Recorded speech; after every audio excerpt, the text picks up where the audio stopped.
അവളെനിക്ക് കാണണ്ട. ഞാനിവിടെ കിടന്നോളാം. ആദി ചേട്ടാ,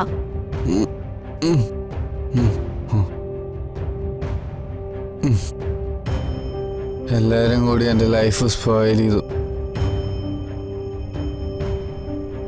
എല്ലാരും എന്നെ ചതിച്ചു.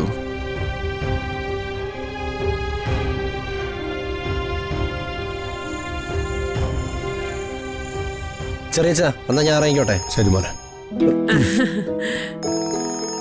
മക്കളെ, നമ്പ്യാർ സാറാടാ. ഹലോ നമ്പ്യാർ സാറേ, നമസ്കാരം. ആ രവി, നിങ്ങളെല്ലാവരോടെ സുഖമായിട്ടിരിക്കുകയാണല്ലോ. എന്തൊക്കെയാ സാറേ വിശേഷങ്ങള്? എത്തി രവി, ഇവിടെ എല്ലാവരും സുഖമായിട്ടിരിക്കുന്നു. ഓ, എന്റെ സാറേ, മാൾ ഇതുവരെ ഞങ്ങളെ വിട്ടുപിരിഞ്ഞിരുന്നിട്ടില്ല. എന്റെ മോള് സന്തോഷമായിട്ടിരിക്കുന്നല്ലേ നമ്പ്യാർ സാറേ? രവി, ഈ വീട്ടിലെ ലക്ഷ്മിയാണ് അവൾ. ഓ, അവളെ ഞാനും രുക്മിണിയും പൊന്നുപോലെ നോക്കിക്കോളാം. ഈശ്വര. ദേ, മോളെ ഓർത്ത് രവിക്ക് യാതൊരു ആശങ്കയും വേണ്ട. അത് പിന്നെ നമ്പ്യാർ സാർ പ്രത്യേകം പറയണം, എനിക്കറിയില്ലേ. എന്റെ മോൾക്ക് അവിടെ ഒരു കുറവും വരില്ല എന്ന് എനിക്കറിയാം. എല്ലാവരുടെയും സഹതാപം പിടിച്ചുപറ്റി പതുക്കെ എന്റെ മനസ്സിലേക്കും ലൈഫിലേക്കും കയറി വരാന്നാണോടി നീ കരുതുന്നേ? നിനക്ക് ഭർത്താവിന്റെ സ്ഥാനത്ത് ആരെങ്കിലും വേണം.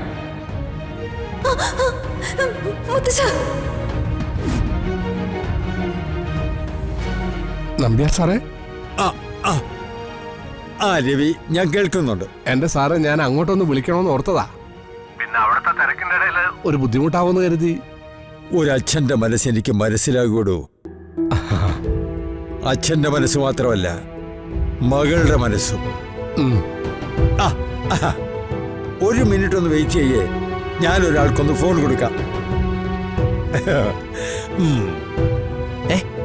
അറിയില്ല ആരെയാ?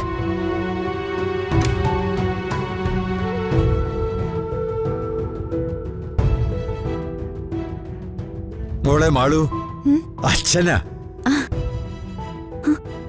അച്ഛാ, മോളെ, മോൾക്ക് അവിടെ എങ്ങനെയുണ്ട്? എനിക്കിവിടെ ഒരു കുഴപ്പമില്ല അച്ഛാ. ഓ, അല്ല മോളെ, അവിടെ എല്ലാവർക്കും നിന്നെ ഇഷ്ടായോ? ആ, എല്ലാവർക്കും എന്നെ വലിയ ഇഷ്ടായി. എല്ലാവരും എന്നോട് ഒരുപാട് വർത്താനം പറഞ്ഞു.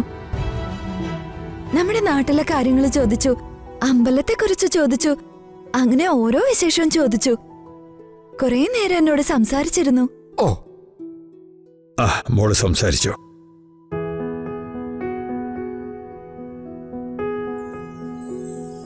ആദ്യം മോൻ എങ്ങനെയാ മോളെ? ഇപ്പോഴവൻ ദേഷ്യത്തിലാണോ? ഏയ്, അതൊന്നും കുഴപ്പമില്ല അച്ഛാ, അതൊക്കെ ശരിയായിക്കോളും. എന്റെ മോൾക്ക് ശരിക്കും അവിടെ ഒരു പ്രശ്നമില്ലല്ലോ? ഏയ്, ഇല്ല ഇല്ല അച്ഛാ, അച്ഛനൊന്നും ഓർത്ത് വിഷമിക്കണ്ട. ഓ, മോളെ, ഞാൻ ശ്രീകുട്ടന് ഫോൺ കൊടുക്കാം. മാളോട്ടി, അവിടെയല്ലോ ഓക്കെ അല്ലേടി? എന്താ മാളോട്ടി?